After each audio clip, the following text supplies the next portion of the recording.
kasih. Assalamualaikum warahmatullahi wabarakatuh. Waalaikumsalam warahmatullahi wabarakatuh.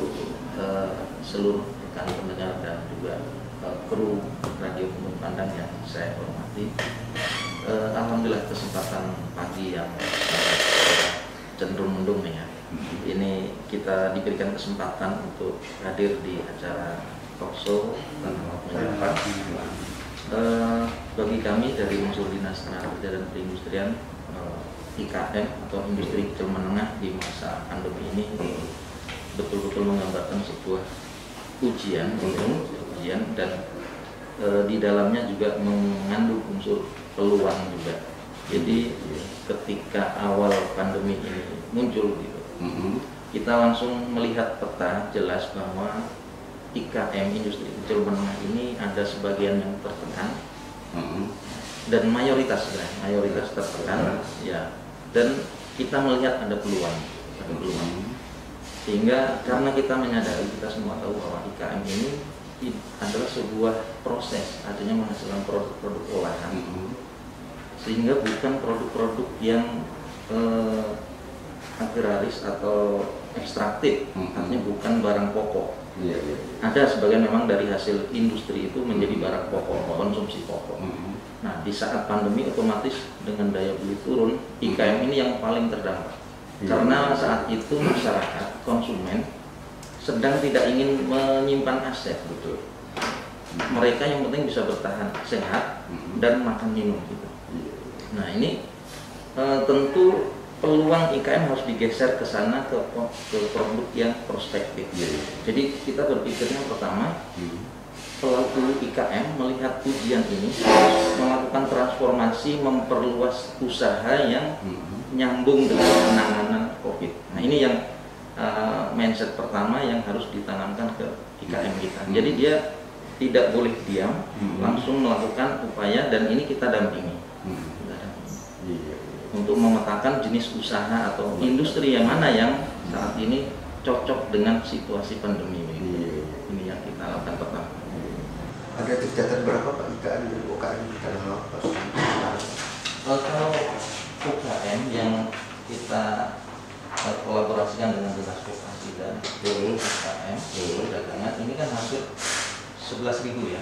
Luar biasa. 11.000, dan di antara 11.000 ini yang berkategori pengolahan atau industri kecil menengah ini 3.000-nya. 3.000-nya jadi 8.000. Lalu Pak, pembinaan Disnaker terhadap IKM dan UKM ini sebelum dan sesudah, sebelum pandemi ini dan pandemi ini yang masa signifikannya gimana Pak untuk pembinaannya Pak? Iya, tadi yang pertama saya katakan kita transformasi.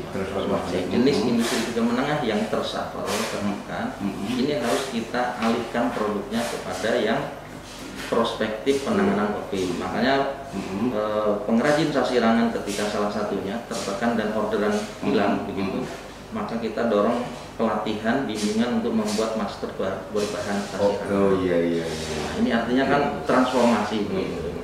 Terus rekan-rekan yang bekerja di sektor produk-produk lainnya yang dulu tidak menggeluti makan minuman atau makan minuman tapi tidak terkait COVID, harus transformasi sehingga mereka lari ke produk jamu misalnya, SEO begitu kan. SEO ini juga bagian produk unggulan kita di masa pandemi. Termasuk kolaborasi dengan pengolahan dari ekstraktif penghasil madu. Ini kita tingkatkan IKM pengolahan madunya. Ini terkait dengan penanganan COVID. Nah, ini yang menjadi unggulan kita. Itu yang pertama, transformasi itu. Ya, di Dinas Tenaga Kerja ini ada istilah IKM dan juga UKM Pak, gitu ya. Nah, ini bedanya mungkin seperti apa Pak? Kalau IKM sendiri seperti apa, UKM-nya seperti apa? Ya, sebenarnya dulu perindustrian ini menjadi bagian dari Dinas Koperasi, Perindustrian dan Perdagangan waktu itu ya. Karena ini ada pemetaan organisasi, akhirnya digeser ke Tenaga Kerja ini sebagai sebuah kajian mungkin ya, kita melaksanakan pembagian urusan tersebut. Jadi begini, setiap IKM itu kita mani sebenarnya itu UKM. Ya. Tetapi tidak semua UKM berkarakteristik IKM.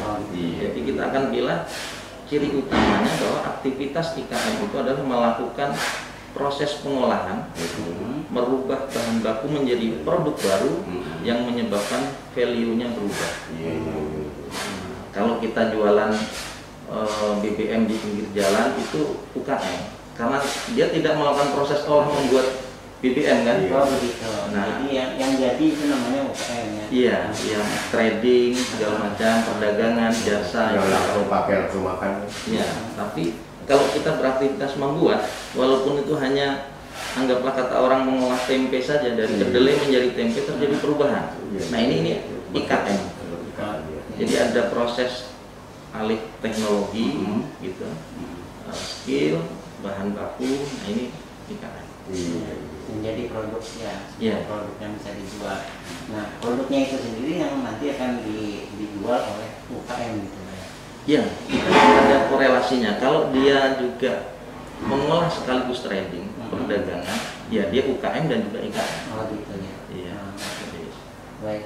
Nah kemudian untuk pelatihannya sendiri, Bang, ini kan ada yang kemarin dianggarkan, tapi juga mungkin ada yang di luar itu. Seperti apa, Pak? Oh ya, ini saya ditemani Ibu Kapit dan Ibu Kasih PSDI. PSDI ini pembangunan sumber daya industri. Sebelum dijawab saya akan sedikit gambarkan ya alur di sana. Jadi ini tertuang di dalam Perda RPIK, Rencana Pembangunan Industri Kabupaten, bahwa strategi membangun industri ini adalah pertama pembangunan sumber daya industrinya. Sumber daya itu bisa sumber daya alam dan sumber daya manusia. Jadi bicara di dua itu. Di dalamnya teknologi, keterampilan, analisa bahan baku, ketersediaan pasar untuk dikembangkan di situ PSDI. Setelah itu naik ke tahap kedua, sarana prasarana industri. Nah, sarpras ini kita bisa bicara data, peralatan, dan juga standar-standar industri yang harus dikembangkan untuk naik kelasnya IKM. Baru yang ketiga, pemberdayaan industri. Di sana bicara sambungan kami dengan rekan kita di Diskopdak tentang permodalan, pemasaran, investasi, dan kerjasama. Nah, jadi terkait pertanyaan tadi, mungkin ini kita minta tolong Putri. Mbak Andika Putri ya. Gimana strateginya kemarin itu tentang pengembangan sumber daya pelatihan tadi? Betul. Silakan, Bu. Oke, baik, sedikit menggambarkan ya. Jadi di tahun anggaran 2020 ini pada seksi pembangunan sumber daya industri sebenarnya sudah teranggarkan untuk kita melakukan pelatihan dalam rangka membangun sumber daya industri sebanyak 15 kali pelatihan. Biasa 15 kali pelatihan itu ada yang sifatnya top down, dalam arti berdasarkan hasil analisa kami di lapangan gitu ya, dari data yang ada di industri, bahwa desa tertentu atau kecamatan tertentu memiliki potensi sumber daya alam apa untuk kemudian kita kembangkan gitu. Seperti itu. Tapi ada juga yang berasal dari buah aspirasi gitu ya, dari teman-teman musrembang, hasil musrembang dari desa dan kecamatan yang dititipkan kemudian di tempat kami. Nah, dari 15 kegiatan tersebut, karena kondisi pandemi ini kemudian ada proses refocusing anggaran sehingga menjadi 8 kegiatan, jadi 7 kegiatan dihapus.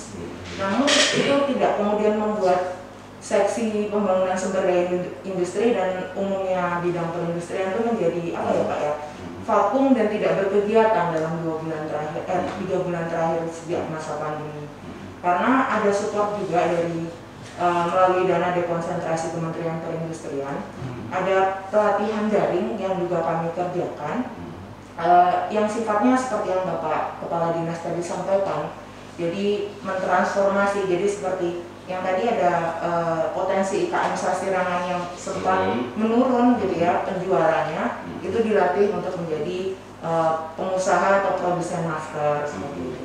Begitu juga ada juga pelatihan daring yang sifatnya mengolah APD selain masker seperti face shield itu penutup wajah yang dari bantuan mika plastik transparan itu. Juga ada pelatihan daring pembuatan hazmat suit, jadi hazmat suit yang seperti jas hujan gitu dari bahan waterproof, wall face waterproof. Di sini alhamdulillah dari IKM APD ini kita banyak Pak potensi yang bisa muncul gitu. Jadi Iya, kami pun di sini bawa poster ya Pak ya yang mungkin bisa dipublikasikan kalau misalnya rekan-rekan dari dinas terkait yang membutuhkan APD bisa saja langsung menghubungi kepada teman-teman yang sudah kami latih ini, dan mereka insya Allah kami jamin memiliki kompetensi untuk membuat APD tersebut. Jadi tidak harus pesan ke Jakarta atau luar daerah karena kita sendiri mampu untuk membuatnya. Ini dari pelatihan APD itu tiga jenis itu ada juga pelatihan daring pembuatan minuman herbal. Jadi jamu lah kalau sebutan kita ya Pak ya. Tapi kalau jamu kan nanti kan kaitan perizinannya ke BPOM. Tapi ini minuman herbal yang merupakan ramuan antara rimpang-rimpangan jahe, temulawak yang memang telah diuji memiliki khasiat untuk bisa menambahkan imunitas tubuh seperti itu pun juga akan dilatih. Dan terakhir pelatihan daring yang akan dilaksanakan di Kabupaten Tanah Laut adalah pelatihan daring dengan segmentasi IKM perbengkelan untuk membuat alat CTPS, cuci tangan pakai sabun, yang semi otomatis, dalam arti tidak menggunakan tangan lagi untuk mencet sabunnya, tidak menggunakan tangan lagi untuk memutar kerannya, tapi cukup menggunakan pedal yang diinjak kaki untuk bisa mengeluarkan air dan sabun, sehingga meminimalisir kontaminasi virus yang mungkin karena kita mencapai atau memegang keran itu bergantian gitu ya Pak ya, jadinya seperti itu. Dan ini rencananya akan dilaksanakan di tanggal 19 hingga 23 Oktober mendatang. Oke, seperti itu mungkin gambaran dari sesi pembangunan sumber daya industri. Jadi, Mbak, mungkin kita melihat bedanya pelatihan daring dengan pelatihan sebelum COVID di sisi efisiensi. Mungkin bisa digambarkan berapa persen penurunannya? Anggarannya justru hemat. Betul. Kalau kita melakukan pelatihan offline, luring seperti itu dengan mengumpulkan peserta setidaknya 20 orang, biasanya kita memakan biaya 30 hingga 40 juta untuk sekali paket pelatihannya. Namun dengan pelatihan daring dengan biaya 15 juta saja itu sudah iya Pak, sudah kompetensi itu sudah bisa terdistribusi antara instruktur dengan peserta, dan kemudian mereka pun dapat kita evaluasi tidak harus dengan tatap muka, tapi dengan sistem video conference seperti itu, dengan yang pasti intensif untuk melakukan monitoring by video conference itu harus kita lakukan. Jadi target per hari memang harus kita tetapkan gitu, misalnya satu hari berapa masker atau satu hari berapa face shield yang harus dibuat. Tapi tetap dikunjungi ya? Ada dikunjungi beberapa, nggak selalu 5 hari sepanjang itu Pak, tapi lebih relatif diintensifkan ke video conference ya. Karena dengan mengunjungi itu mengkhawatirkan kan ya Pak ya, belum tentu kita tahu kalau kondisi teman-teman juga dalam kondisi sehat, prima dan tidak terpapar. Dengan pola daring tadi itu hubungan kerja dengan BLK seperti apa? BLK merupakan akhirnya BLK menjadi ini Pak, partner. Karena BLK sebenarnya secara struktur organisasi nih Pak ya, itu berada di bawah Dinas Tenaga Kerja dan Perindustrian Kabupaten Tanah Laut. Tapi dengan adanya pandemi ini dan pelatihan daring ini, dan teman-teman BLK sendiri pun juga mengalami refocusing anggaran, akhirnya kami menjadi partner ini Pak, yang klop gitu ya dalam melaksanakan pelatihan ini. Strukturnya dari BLK. Strukturnya dari BLK, pembuatan masker, hazmat dan lain-lain. Jadi sinkron jadinya Pak ya? Iya. Membantu. Oke, baik. Nah kemudian kalau udah ada pelatihan-pelatihan seperti itu Pak, jaminan pengawasan daripada standarisasi hasilnya sendiri seperti apa untuk mereka? Iya, ini kita berarti ke level 2 setelah SDI, kemudian kita pengembangan sarana prasarana. Sarpras itu tidak hanya bersifat fisik kalau di dalam IKM.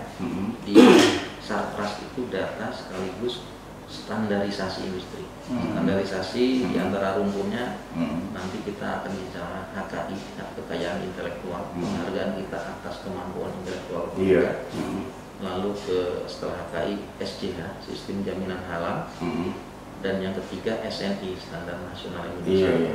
Nah ini mohon Ibu Kapit ini mewakili kasih SPI-nya, saya yakin mohon diberikan gambaran tentang upaya kita IKM kita agar scale up setelah bisa skillnya terlatih, produknya mau kita apain. Nah program kita untuk standarisasinya mohon dapat penjelasan gambaran Bu Kapit.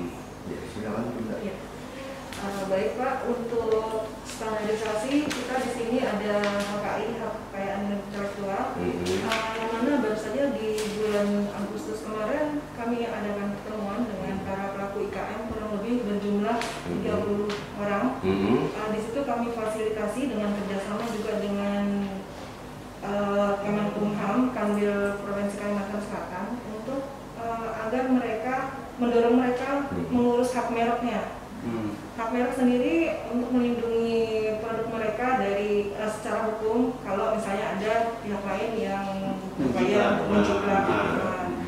Dan sampai saat ini sedang proses Pak, karena untuk hak merek sendiri membutuhkan waktu 2 tahun baru keluar sertifikatnya, karena harus diproses dulu, kemudian nunggu kalau ada komplain dari yang lain, misalnya ada yang sama untuk hak mereknya. Nah, jadi dari situ upaya kami untuk pertama untuk hak merek, dan selain hak merek ini juga ada hak kekayaan intelektual yang lain sebenarnya, ada desain, hak paten juga. Tapi untuk tahap awal dari IKM kami arahkan untuk setiap IKM memiliki hak mereknya. Nah, kemudian untuk pangan ini ada sistem jaminan halal. Jadi sistem jaminan halal ini nanti akan ada audit ya Pak, dari auditor yang telah ditunjuk yang memiliki sertifikat kompetensi, dan ini untuk sekarang Kemenak yang untuk SDH ini kewenangan dari Kemenak. Kalau dulu kan dari Elkokom MUI gitu. Nah, sekarang kewenangan Kemenak.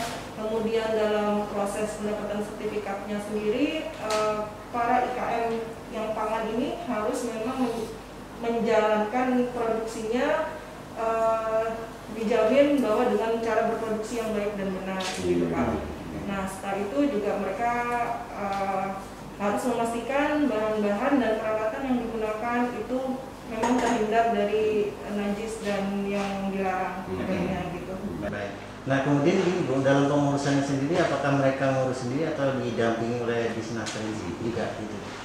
Kalau untuk HKI kita dampingi Pak, didampingi oleh teman-teman ini di Dinas Perindustrian dan Tenaga Kerja Kabupaten Laut, dan juga kerjasama dari Kanwil Kumham tadi untuk pengajuannya. Kemudian dalam persyaratannya juga kan harus mereka melampirkan label kemasan, label logo dan nama. Itu memang benar-benar kita dampingi sampai pengumpulan berkasnya juga. Dan kita pantau terus. Ada beberapa IKM yang belum melengkapi, kita dorong terus untuk apa masalahnya dan sebagainya. Dan kemudian SDH juga, ini kerjasama dengan Dinas Perindustrian Provinsi Kalimantan Selatan. Jadi kita dalam tahun ini ada 5 IKM yang dapat fasilitas sistem jaminan halal ini. Dan untuk prosesnya, proses di lapangan kita bimbing bagaimana peletakan, bagaimana harusnya dapur ruang produksi itu terpisah dengan dapur rumah tangga gitu Pak. Jadi sebelum majukan itu untuk persyaratan supaya bisa ini dilatih dulu gitu ya? Iya, ada bimbingannya. Ada auditornya ya? Auditornya juga nanti diperiksa Pak. Di terakhir ketika kita sudah membimbing dan semua persyaratan sudah terpenuhi dari segi rumah produksinya bagaimana, peralatan, dan ada dokumen yang harus dilengkapi seperti sistem jaminan halal itu. Semua bahan-bahan baku itu harus memiliki sudah ada SDH-nya juga. Jadi misalnya suatu ada membuat kue misalnya gitu Pak, kue kering. Di situ kita harus milih bahan bakunya, misalnya gula juga harus yang sudah ada logo halalnya. Gitu. Misalnya nanti ada tepung juga yang harus ada logo halalnya. Itu kita bimbing terus. Nah terakhir ada diaudit oleh auditor yang sudah ditunjuk untuk memastikan kembali bagaimana ini. Baru bisa diajukan. Kemudian produk apa saja yang sudah memenuhi syarat untuk di hak merek dan yang di hak kekayaan intelektual tadi? Untuk di tanah laut ada berapa produk? Apa ini produknya? Kalau yang sudah keluar sertifikat hakinya, hak mereknya ini ada keripik jamur 3 ardi. Ya, itu sudah keluar. Kemudian manisan terang Pak Momo yang di Desa Pemuda itu juga sudah. Kemudian kerupuk ikan buitri itu juga sudah. Kemudian ada kerupuk yang di Tapisung Ibu Sugino itu juga sudah keluar. Nah, tapi untuk yang sekarang sedang berproses kita harus sabar menunggu Pak, yang 30 IKM tadi. Rata-rata Bu tadi hampir 2 tahun semua Bu yang sudah jadi tadi. Prosesnya? Iya, 2 tahun Pak, 2 tahun. Lama dia Bu ya, itu karena banyak ya. Merek itu adalah keunikan dan khas. Seperti halnya sidik jari gitu, itu nggak boleh sama. Nggak boleh Baik nama maupun ini tidak boleh sama, itu alat ukurnya sedunia. Waduh, bukan main ya. Standar. Jadi kalau kita memberi nama produk kita dengan nama apa, itu akan dicek secara nasional. Internasional. Nanti sampai ke internasional. Itu yang menyebabkan sampai 2 tahun. Jadi cross check. Karena itu masa tunggu menurut aturan hukum bahwa setelah 2 tahun itu dipastikan orang tidak akan menggugat atau tidak akan mempermasalahkan brand kita. Apabila lebih sudah sampai 2 tahun berjaga waktu kan, ada yang menggugat itu tidak berapa bisa diukur ya. Ada masa itu tadi, masa resesnya.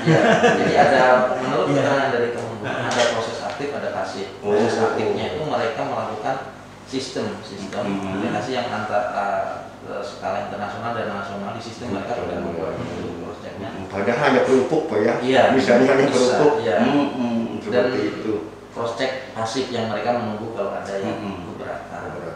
Dan kita juga ada aplikasinya itu dari kantor Kemenkumham. Produk kita sebelum mengajukan juga kita bisa lihat. Kalau kita mau beri nama ini di aplikasi itu akan muncul di Indonesia sudah ada nama itu di mana saja. Tapi untuk nasional itu tadi yang internasional belum, maka itu memakan waktu. Jadi kumpulan verifikasi aktif dan pasif menyebabkan waktu 2 tahun. Baik. Jadi itu cari aja yang nggak terlalu banyak saingan, nggak terlalu banyak peluang-peluang untuk di Makanya memberi nama yang unik dan lokal, bahasa Banjar itu akan lebih berpeluang ya. Samaannya sedikit. Sedikit ya, bikin aja Pakasan cantik misalnya. Baik Pak. Kita mau pengen tahu nanti Pak, proses tadi ada bicara level-level gitu Pak ya. Ya, kita masih tadi bincang-bincang tentang level-level ya Pak ya. Kita pengen tahu lagi nih, mungkin ada pengembangan lain dari yang disebutkan tadi tentang hak cipta dan lain sebagainya tadi Pak. Mungkin saya ingin cuma ini ya menambahkan tentang keuntungan tadi pendampingan. Saya tadi ditanya tentang apakah IKM ini untuk mendapatkan HKI ini didampingi ya. Jadi keuntungan didampingi itu dan kita proaktif itu juga mengurangi PNBP. Jadi untuk mendapatkan HH itu memang ada PNBP yang harus disetor ke kas negara dan ini tidak murah. Ya. Kalau normal mereka secara mandiri ke Kanwil di Banjarmasin sana, Kanwil Kemenkumham ini 1,8 juta minimal. Karena nanti ada pendamping konsultan pendamping HKI. Kalau kita didampingi oleh dinas, termasuk ini sebenarnya HKI ini juga produk-produk budaya, mungkin nanti dinas kebudayaan, pendidikan kebudayaan dan produk-produk varietas tanaman pertanian. Ini kalau ikut mendampingi produk-produk yang mau di HKI ini kosnya menjadi Rp500.000 saja. Ini makanya kita kenapa serius mengurus ini, karena Kanwil Kemenkumham mendiskon karena dianggap yang fasilitator pendamping adalah dinas itu sendiri. Termasuk kami untuk produk IKM kami turun untuk melakukan berkas, memberikan edukasi gitu. Nah itu akan menyebabkan mereka separuh tugas itu sudah diambil alih oleh dinas sehingga angkanya menjadi Rp500.000. Ini yang mohon perorangan mahal ya. Ini yang menyebabkan HKI itu sendiri juga lambat. Itu yang menyatakan orangnya atau dibantu juga Pak? Orangnya langsung ke rekening kas negara. Jadi setelah berkas lengkap akan di approve informasi itu kepada nomor HP yang bersangkutan dan akun menyetornya itu berubah-ubah gitu ya kodenya. Iya. Dan kalau kita tidak setor sampai hari Jumat, 24 jam. karena duitnya kepake hari Senin, kode setornya lain lagi. Sistemnya. Itu pengamanan Pak. Iya. Jadi dinas melakukan pendampingan informatif dan penyetoran. Iya. Barangkali bisa dijelaskan juga Pak tentang seperti apa sih hak kekayaan intelektual dan hak merek ini Pak. Kemudian dibandingkan dengan hak paten seperti apa Pak? Iya. Hak kekayaan intelektual ini terbagi dua golongan besar, yaitu hak kekayaan intelektual komunal dan individual. Yang komunal ini biasanya kita mengenal tari-tari tradisional, produk-produk budaya, itu komunal. Jadi tidak bisa dimiliki perseorangan. Nah, yang komunal kedua itu kita kenal IG, indikasi geografis. Sebuah produk bersama dan ketika kita nyebut produk itu maka langsung brandnya milik sebuah komunitas komunal. Dan ini kita sedang mengajukan IG bukan untuk tanah laut tetapi ke Kalimantan Selatan, yaitu Sasirangan. Jadi Sasirangan sebagai indikasi geografis Kalimantan Selatan. Dan ini komunitasnya mengajukan kemarin rekan-rekan dari ASEPI Tanah Laut dan Komunitas Pencinta Sasirangan Kalimantan Selatan. Ini sedang proses. Jadi belum hak paten belum memberikannya Sasirangan belum ya? IG namanya. Nah, nanti hak paten lain lagi. Ya. Jadi ini indikasi geografis sebuah brand bagi sebuah daerah. Dan kita membantu Kanwil Kemenkumham untuk mendapatkan ini. Sasirangan sudah luar biasa Pak. Kemarin kita lihat itu ada semacam show di Itali di mana-mana ada beli Pak. Sasirangan. Iya. Tapi kita belum bisa secara hukum bahwa itu punya Kalimantan Selatan secara aspek itunya, karena belum kita catatkan hak kekayaan intelektual jenis IG. Andainya Pak kita masih dalam proses seperti Sasirangan ya, masih dalam proses untuk mendapat hak radio lalu ada yang mendopleng misalnya, ada yang menjiplak dan sebagainya, tahu kita karena dia piawai mengurus Pak, lalu duluan dia yang terbit seperti apa itu Pak? HKI tadi saya sampaikan yang komunal dan individual itu jenis-jenisnya ini ada perlakuan yang berbeda-beda. Ada jenis kekayaan intelektual ketika baru daftar itu pihak lainnya sudah tidak boleh. Ada juga yang pengakuannya setelah tadi saya katakan 2 tahun tadi. Jadi jenis-jenis HKI ini ada sekitar 8 atau 9 saya ingat. Itu karakteristiknya beda-beda Pak. Yang IG ini secara teknis nanti kita bisa ini akan dalam dengan fasilitator HKI kita di instansi kita. Tapi yang jelas ada perlakuan aturan yang memberikan fairness Pak kepada pemohon hak kekayaan intelektual. Jadi kita tidak takut untuk itu karena ada jenis-jenis. Untuk yang individual diantaranya merek Pak, hak merek, hak paten, hak cipta, merek dagang, rahasia dagang, termasuk desain, tata letak sirkuit yang tadi yang ini juga sangat spesifik, dan ada juga desain ya, desain itu ada hak juga. Jadi ada beberapa jenis ini karakternya beda-beda Pak. Jadi tidak bisa disamakan bahwa satu HKI itu nanti bila sudah diajukan nggak boleh orang lain, itu perlakuannya beda-beda. Salah satu narasi yang mungkin agak aneh Pak ya, kalau kita tanya, tolong merek kita dipatenkan, itu bias Pak. Karena merek dengan paten itu hak kekayaan intelektual yang berbeda. Beda topik ya. Beda topik tapi dalam narasi pembicaraan masyarakat kan seperti itu Pak ya. Tolong dipatenkan, padahal sebenarnya bukan paten. Nah gini Pak, mungkin oke lah, jadi ketika diajukan itu diterima. Nah kalau masyarakat ini pengen juga seperti itu, keuntungannya sebenarnya seperti apa Pak kalau sudah manfaatnya itu Pak? Iya, manfaatnya. Nah ini menarik. Jadi tadi kita berbicara dari awal tentang pandemi Pak. Jadi begini, kita itu kadang-kadang bermimpi bahwa kalau sudah produk kita ini sudah berolah, ini kita merasa cukup sampai di situ. Betul. Tapi faktanya setelah kita berolah dan kita konsisten di situ, kita berpikir agar produk kita ini tidak hanya dikonsumsi oleh tetangga dan lingkungan kita di daerah kita. Kita ingin keluar ke tanah laut, keluar Kalsel, bahkan ekspor gitu. Nah, ini namanya kita sedang naik level. Maka untuk naik level itu kita diperlukan pembeda. Karena di dalam naik level kita ada kompetisi. Berkompetisi itu maka produk kita harus beda. Salah satu bentuk pembeda ya merek tadi. Jangan-jangan kalau kita nggak beri merek, nanti produk kita sama dengan produk orang. Nah, akhirnya orang pesan ke orang lain. Karena siapa tahu dia pelanggan setia kita, pasti dia akan lihat produk siapa, merek berarti gitu. Jadi punya merek ini ada jaminan akuntabilitas bagi yang bersangkutan. Identitas gitu kan. Tetapi bagi pelanggan itu ini beda dengan yang lain gitu. Nah, ini adalah level berikutnya. Jadi hak kekayaan intelektual termasuk SJH, Pak. Saya juga akan cerita sedikit kemarin. Warga bertanya, madu saya ini kan halal, Pak. Produknya bagus, bersih, segala macam. Kenapa sih disuruh SJH pakai halal gitu? Nah, ketika itu saya sampaikan, kita sampaikan bahwa kalau madu di sarangnya terus sampean minum, kita semua yakin halal. Kita semua yakin halal.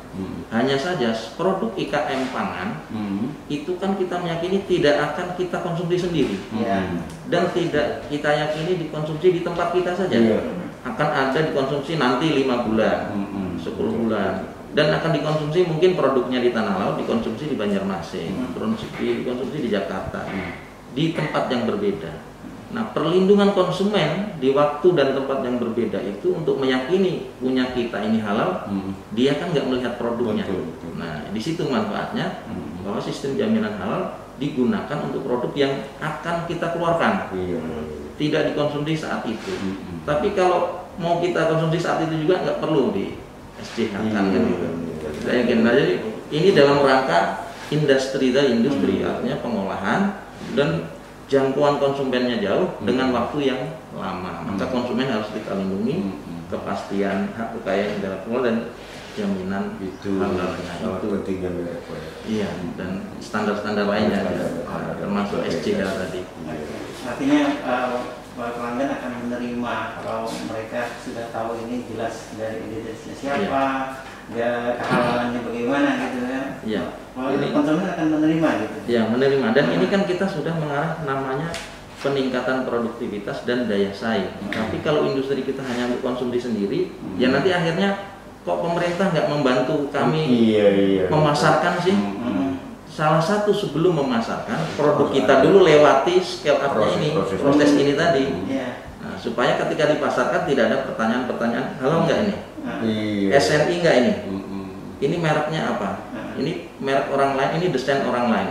Ini jaminan-jaminan itu meyakinkan kita untuk keluar produk kita begitu. Ini yang dimaksud fasilitasi kita membantu menuju level ketiga nanti pemasaran. Untuk pemasaran. Mohon maaf Pak, kalau madu tadi itu di sini termasuk dengan kemasan botol itu Pak. Misalnya dengan botolnya potongannya seperti ini, gitu, Pak, ya. Termasuk juga barangkali Pak. Iya, termasuk biasanya.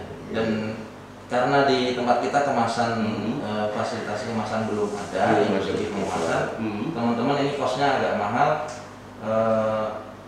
Mengambil kemasan-kemasan dari luar daerah, dari Surabaya, dari Jakarta, lalu prosesingnya di tempat kita. Nah, ini rencana pemerintah daerah Kabupaten Laut mengajukan ke Kementerian Perindustrian membangun rumah kemasan. Ya, jadi ini untuk mendekatkan agar kembali ke daya saing tadi. Kalau mengambil kemasannya di tempat kita sendiri itu lebih murah, sehingga melepasnya harganya nggak terlalu mahal. Iya, betul. Mampu bersaing. Iya. Oke, baik. Kita kembali ke IKM-nya dulu, Pak. Di Tanah Laut khususnya, mungkin seperti apa saat ini, Pak, kondisi mereka dalam bimbingan? Mungkin ada juga yang masih di luar bimbingan, itu seperti apa mungkin kondisinya? Iya, kemarin itu kan ada yang kita dengar yang dapat bantuan-bantuan. Itu seperti apa? Program pemerintah ini sedikit agak global dikit ya, Jadi pemerintah secara skala ini bantuan-bantuan yang diberikan kan dari level sosial ini bansos dulu. Dan kita juga mendata IKM yang kriterianya IKM yang baru berdiri, yang klasifikasinya rawan sosial. Ini kita kirim ke dinas sosial untuk mendapatkan bantuan sosial.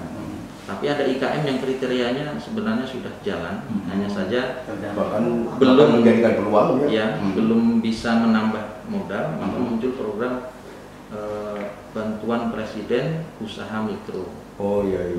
Yang dikoordinir di Diskopdak, IKM kita ajukan ke sana. Dan sebagian IKM kita juga mendapatkan produk bantuan banpres usaha mikro. Nilainya juga sama itu ya, 2.400.000. Terus ada lagi di Snaker juga yang sebutkan ini, bila anak-anak kita yang ingin menekuni belum punya pekerjaan, termasuk mau terjun ke IKM, dia bisa berlatih secara online dan mendapatkan bantuan yang sama yang disebut kartu prakerja. Di situ ada panduan melatih membuat jamu, melatih membuat pentol, berbudidaya jamur tiram di sana. Untuk itu maka dia mendapat prakerja. Nah, ada satu berikutnya yang BSU, bantuan subsidi upah. Ini level berikutnya, ini bagi IKM kami melihatnya ini juga peluang. Jadi peluangnya begini, ada tenaga kerja yang disubsidi upahnya, maka kemungkinan besar daya belinya meningkat. Maka IKM harus menyambut baik ini untuk mendorong produk dia ada kemungkinan dibeli oleh masyarakat. Begitu. Jadi walaupun bantuannya tidak ke IKM, menyebabkan IKM ada yang mengkonsumsi karena warga kita sebagai pekerja dapat subsidi sehingga naik daya beli mereka naik. Iya, begitu. Ya, bukan main yang luar biasa pemerintah ya untuk membantu mensejahterakan masyarakat. Ya, silakan Bang. Oke, baik. Nah ini dari KM ini sendiri mereka sudah kalau mudahnya nggak mereka sudah terhadap itu Pak? Pemanfaatan yang maksudnya? Ini yang bisa bercerita Ibu Kabit. Nah, silakan Bu. Silakan Bu Kabit. Silakan suasananya IKM gimana di komunitas, silakan. Bu Savitri ya, silakan. Dengan adanya bantuan-bantuan tersebut tentu IKM merasa sangat bersyukur ya, maksudnya merasakan manfaatnya karena bantuan tersebut bisa menambah modal mereka. Seperti misalnya ada pengrajin yang saat ini memang lagi naik ya kalau untuk produksinya, seperti masker, terus minuman herbal, menguat imunitas tubuh tadi, kemudian ada produsen madu dan susu gitu Pak. Nah itu cukup untuk memutar untuk ini lagi menambah lagi modalnya kayak gitu. Kalau untuk IKM lain juga mereka bisa selain menambah modalnya juga untuk memperluas jaringan pemasaran. Jadi rata-rata yang memang menerima sangat manfaat bagi mereka. Ini sudah berapa kali cairnya ini yang 2.400.000 hanya sekali saja atau barangkali 6 bulan sekali, 3 bulan sekali? Kalau untuk banpres ini 1 kali pencairan. Sekali saja ya. 2.400.000 itu kerjasamanya dengan Bank BRI. Mereka mendapatkan SMS itu kan dan kemudian mengurus ke Bank BRI yang sudah ditunjuk. Kalau untuk yang setahu saya untuk yang lainnya seperti prakerja 4 kali. 4 kali 600 ya. Itu tercatat berapa Bu yang mendapat bantuan 2.400.000 tadi Bu? Di kita berapa? Ada berapa? Ini sistem nasional Pak. Jadi tugas kita mensosialisasikan dan membantu menyaring dan mengirimkan data potensi ke nasional melalui Dinas Koperasi Perdagangan dan kita IKM yang dibina perindustrian kita masukkan ke sana. Setelah itu dikirim ke pusat. Karena ini aplikasi pusat, sistem pusat, kita akses untuk data berapa yang dikirim karena lewat perbankan kita tidak bisa belum mendapatkan informasi itu. Jadi kita tidak tahu kalau kita kirim misalnya 10, tahu yang cair misalnya hanya 6, kita nggak tahu dia 6 itu siapa-siapa Pak ya? Iya. Dan ini tentu karena pengirimannya lewat perbankan, bukan lewat dinas SKPD. Jadi kita mungkin juga perlu koordinasi ke perbankan. Tapi saya yakin di perbankan tidak akan juga membuka sampai data detail, sampai data informasi global. Apakah pernah ada pada UKM atau IKM ini yang mengelur ke Disnaker? Kenapa saya kan dapat?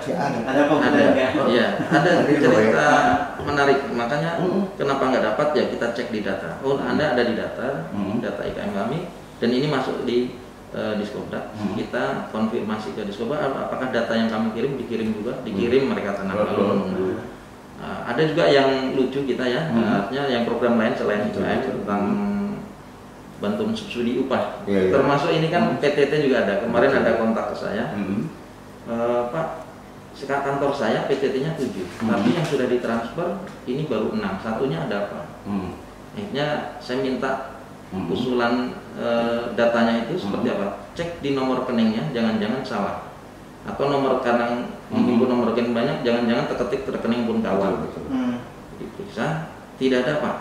Artinya real ini fix, clear. Saya tanya lagi, coba tanya kepada yang bersangkutan, apakah waktu awal-awal pemerintah menyalurkan bansos di kampung di RT PTT itu dapat juga.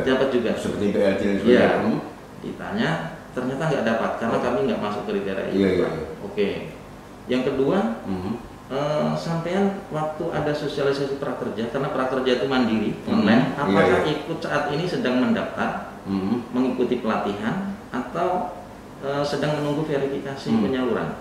Katanya kurihing katanya sih PTT tadi, iya ulun 4 prakerja. Nah karena 4 prakerja maka dia tidak dapat BSU, bantuan subsidi, karena sistem kita kan ada NIK. Kalau sudah menerima ini dikirim ke pusat, terjadi konfirm, tidak dapat. Ditolak sistem. Jadi kami sering menemukan seperti itu Pak. IKM mengeluh belum dapat, ternyata ada di peluang yang lain. Nggak bisa diakal-akal gitu ya. Bisa ya. Karena memang rezeki masing-masing. Zaman sudah sistem IT, jadi kalau kami di data berapa yang sudah terima, dirasa-rasa di masyarakat, dan kami membantu mengusahakan mendapatkannya. Belum bisa mendapatkan data berapa yang dapat. Tapi kalau data awal mungkin ada data awal, cuma yang cair yang dibantu siapa? Betul, yang cair belum tahu gitu ya. Baik Pak. Ini sudah di ujung-ujung Pak kayaknya Pak. Mungkin kita perlu himbauan aja nih buat masyarakat. Untuk pamungkas Pak, barangkali menghimbau kepada UKM, kepada IKL, kepada pelaku-pelaku bisnis lainnya Pak, silakan. Ya, yang jelas di dalam skema pembangunan industri kabupaten yang sudah tertuang di dalam Perda, kita ini membangun step by step. Kita yang paling dasar menumbuhkan dulu yang tidak terlatih menjadi terlatih, ikuti paket pelatihan tadi.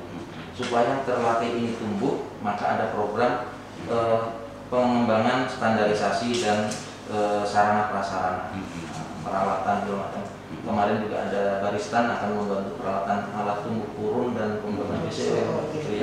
Nah ini juga bagian dari untuk IKM itu harus punya tahapan naik kelas. Sambil kita membina sarpras di sumber daya menumbuhkan. Nah baru di ketiga pemberdayaan, program-program di daerah maupun nasional sudah sangat kita sangat dinamis dan atraktif lah saya menyebut, karena juga daerah punya di pemberdayaan kita perlu permodalan, daerah sudah mengeluarkan Pak Bupati program Gapura Karomah, itu sangat membantu kami juga.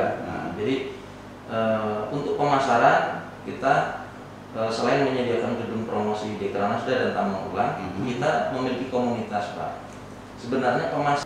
Sebenarnya pemasaran itu antara pembeli dengan penjual itu tidak hanya semata-mata harus orang lain ternyata. Setelah kita bentuk komunitas, ada IKM pangan, IKM fashion, busana, ada IKM kerajinan, ada IKM furniture, kita gabung gitu Pak. Diskusi di dalam forum itu, grup ya zaman teknologi kan di Facebook. Ternyata di sana mereka menemukan pasar. Lalu muncul istilah gelianan, barter ya. Iya, gelianan, gerakan membeli ampun teman, kawan. Jadi itu di IKM yang kita kumpulkan di dalam komunitas, akhirnya yang punya madu pengen punya sasirangan, yang punya madu pengen dibuatkan baju sasirangan dengan motif sarang tawon. Iya, ketemu pasarnya Pak. Dan ini yang saya katakan, gimana suasana IKM di Tanah Laut, cukup ramai dan bergeliat, dan mereka menemukan pasar juga di dalam komunitas itu Pak. Gitu. Nah ini di pemasaran, selain nanti kita dorong ke marketplace yang ke tahap berikutnya. Iya, ke dunia online dan marketplace itu di Kementerian juga ada Smart IKM juga kita sosialisasikan. Tapi yang ke sana sekali lagi ada standarisasi tadi supaya bisa menjadi pembeda, bisa berkompetisi begitu. Ya, ngapain sih kita harus ke sana gitu ya? Iya. Sebelum menuju ke sana agar dia tetap percaya diri dan produk sesama teman dulu. Iya betul. Sesama teman. Baik Pak, terima kasih luar biasa nih Pak. Kalau bicara tentang dunia kerja dan industri kita nggak habis ya. masih banyak yang perlu kita tanyakan gitu. Dan lain kali mungkin bisa disampaikan lagi kalau kita akan bahas topik Kapan-kapan kita ketemu lagi Pak dengan topik yang lain Pak. Siap. Ya baik. Terima kasih juga buat pendengar yang sudah mendengarkan, walaupun hari ini sepertinya nggak ada yang bertanya Pak ya.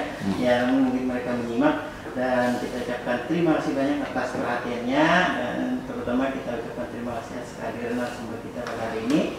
Semoga kita nanti bisa jumpa lagi di lain waktu dan kesempatan. Akhirnya saya yang bertugas Mulyadi. Assalamualaikum warahmatullahi wabarakatuh. Buscaba una así y por fin te